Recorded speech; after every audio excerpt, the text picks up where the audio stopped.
बातमी अमरावतीमधून येते। अमरावतीत बच्चू कडूंचं शक्ती प्रदर्शन झालेत। नवनीत राणांच्या विरोधात बच्चू कडू मैदानात उतरलेत। अमरावतीत बच्चू कडूंची विशाल अशी रॅली झाली।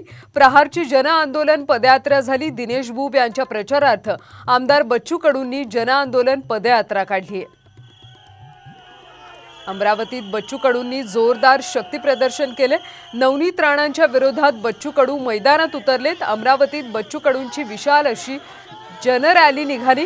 प्रहारची जन आंदोलन पदयात्रा काढण्यात आली। दिनेश बुब यांच्या प्रचारार्थ आमदार बच्चू कडूंनी जन आंदोलन पदयात्रा काढली आहे। नवनीत राणा यांच्या विरोधात प्रहारचे दिनेश बुब यावेळी रिंगणात उतरलेले आहेत आणि त्यांच्यासाठी अमरावतीमध्ये जोरदार शक्ती प्रदर्शन करण्यात आलं। बच्चू कडू यांनी राणांच्या विरोधात जोरदार शक्ती प्रदर्शन केलं। विशाल अशी जन आंदोलन पदयात्रा काढली। दिनेश बुब यांच्या प्रचारार्थ ही रॅली काढण्यात आली आणि यावेळी नवनीत राणा यांच्यावर जोरदार टीकास्त्र सुद्धा डागण्यात आले।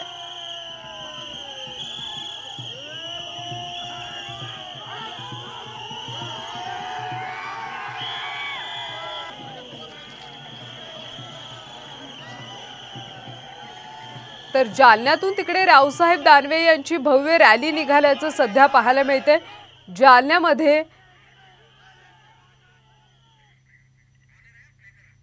केंद्रीय मंत्री रावसाहेब दानवे यांनी 6व्यांदा या ठिकाणी निवडणुकीचा षटकार मारण्यासाठी जालना लोकसभा मतदारसंघातून या ठिकाणी शक्ती प्रदर्शनाला सुरुवात केलेली आहे। आपण बघू शकतो की मोठ्या प्रमाणात या ठिकाणी कार्यकर्ते या ठिकाणी मोठ्या प्रमाणात जालना शहरातून आता हे शक्ती प्रदर्शनाला या ठिकाणी सुरुवात झालेली आहे। आपण बघू शकतो की मोठा जल्लोषात या ठिकाणी फुलांच्या वर्षावामध्ये कार्यकर्ते ढोल ताशाच्या जल्लोषामध्ये या ठिकाणी शक्ती प्रदर्शनाला केंद्रीय मंत्री रावसाहेब दानवे यांनी सुरुवात केलेली आहे। आपल्या सोबत दादा आहे।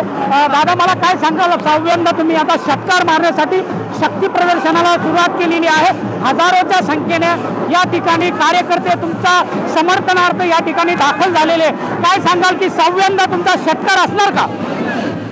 साहेब, भारतीय जनता पार्टीने मला 6व्यांदा उमेदवारी दिलेली आहे। मी पक्षाचा आभारी आहे आणि जनतेचा माझ्यावर विश्वास आहे आणि त्यामुळे मी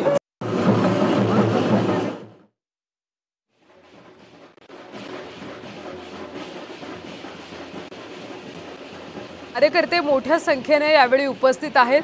6व्यांदा जालन्यातून रावसाहेब दानवे निवडणुकीच्या रिंगणात उतरलेले आहेत। पक्षाने मला ही संधी दिली आहे, त्यामुळे यंदा षटकार मारणार असा विश्वास रावसाहेब दानवेंनी व्यक्त केला।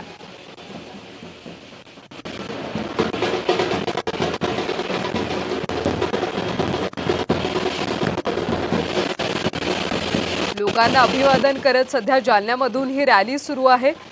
रावसाहेब दानवे यंदा 6व्यांदा लोकसभेच्या निवडणुकीच्या रिंगणात उतरलेत, त्यामुळे यंदा ते षटकार मारणार का हे पाहणं महत्त्वाचं आहे। सध्या जालन्यामध्ये तापमान अतिशय वाढलेलं आहे, मात्र अशात सुद्धा कार्यकर्ते उत्साहानं या रॅलीमध्ये सहभागी झाल्याचं पाहायला मिळतं।